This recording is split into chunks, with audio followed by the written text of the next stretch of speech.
Good morning, ladies and gentlemen. My name is Mr. Recon, and we have another video for you guys. Today, I'm going to be covering School Excursion.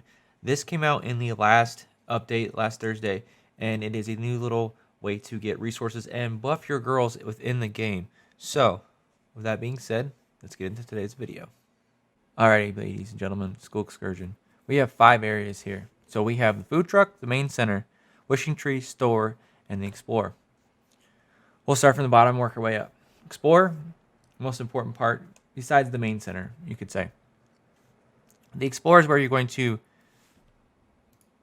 search for chests, essentially. And the chests are going to give you the resources to either upgrade the main center's abilities for your girls or upgrade your tree, the shop, or the food truck, essentially. So every time you're going to use 1 bread or food, whatever you want to call it. It'll be right here. You can also spend, it's up to 24, purchase up to 24 chances a day. So that's 20, that's 480 gems. If you don't want to spend the gems, that's okay. You don't have to. You get up to 240 plus whatever your idle loot drop is for the food truck to keep upgrading, or I should say keep exploring to get the resources to upgrade the said shops. The rates do change as you go up in explore levels. First off, the first level will be with stage 1 chests, and then as you go up, so level 3, we have stage 2, 3, and 4. So notice how stage 1 chests have dropped off; they will no longer be there.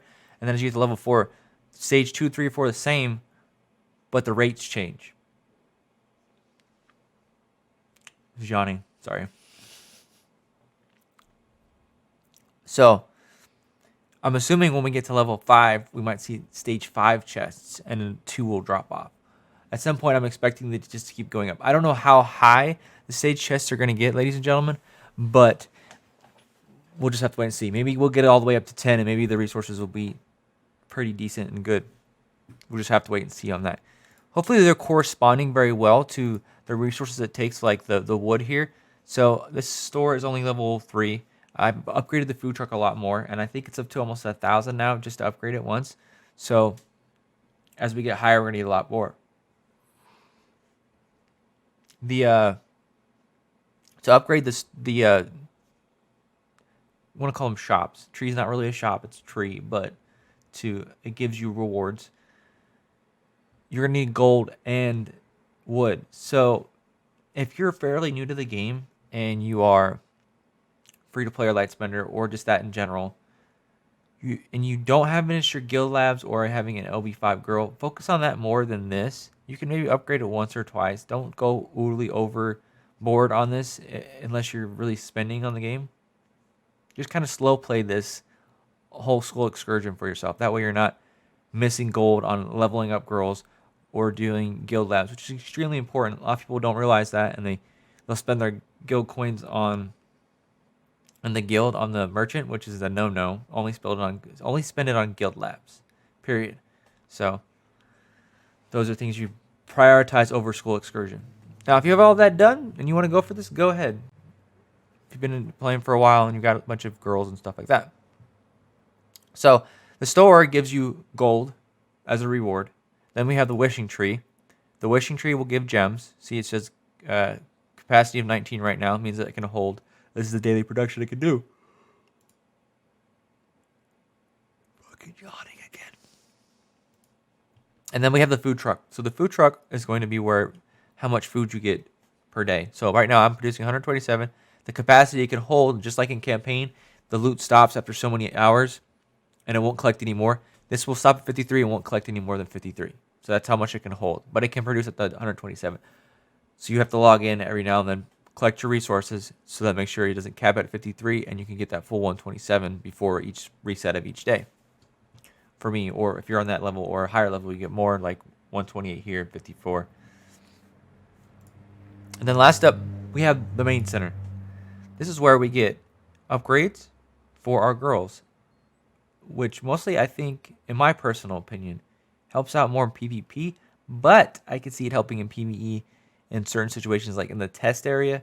If you wanted to upgrade your girls, say give them more health, try and survive a little longer, give them a little extra attack to finish them off, to help out a little bit there, that could be useful as well.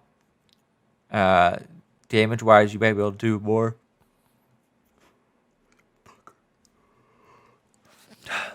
I don't know why. Let's just gonna move on. I'm not gonna edit it out either. I'm leaving it in for you guys.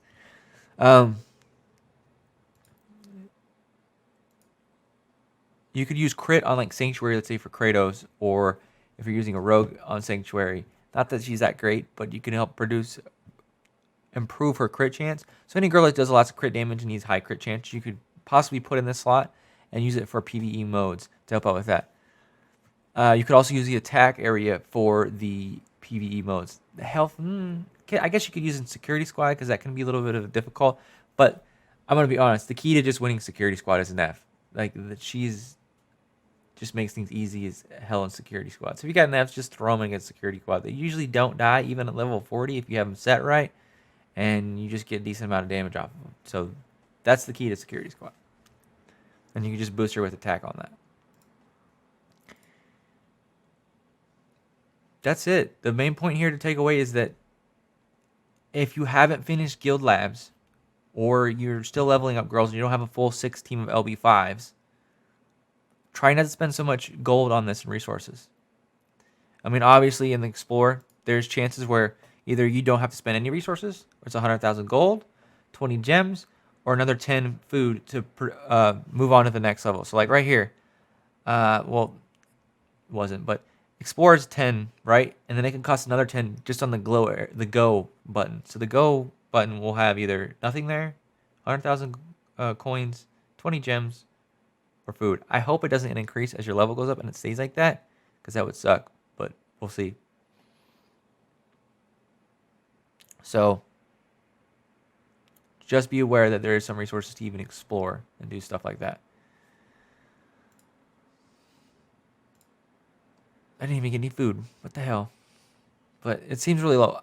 It would be nice to post a video of this in the future of when we get more max higher levels, what the resources gains we get from this, and just show. That way people be like, this is what it looked like when it was lower. And then when we get further on, we can go, here's a comparison. Here's another video. This is what it looks like when you've maxed it out further on. To compare the two. Obviously, it's going to take me like a couple months. But this is meant to be a grind. As everything, just remember, this is an idle game. It is going to be a grind as everything else. Even for someone that likes to spend on the game, this is still going to take them a decent amount of time to finish this. Unless they get God RNG on the chests. So, don't panic.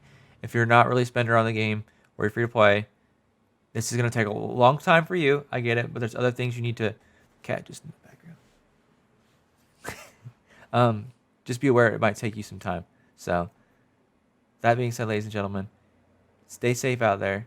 It's a crazy world, and hope to see you in the next video. Have a good one. Peace out.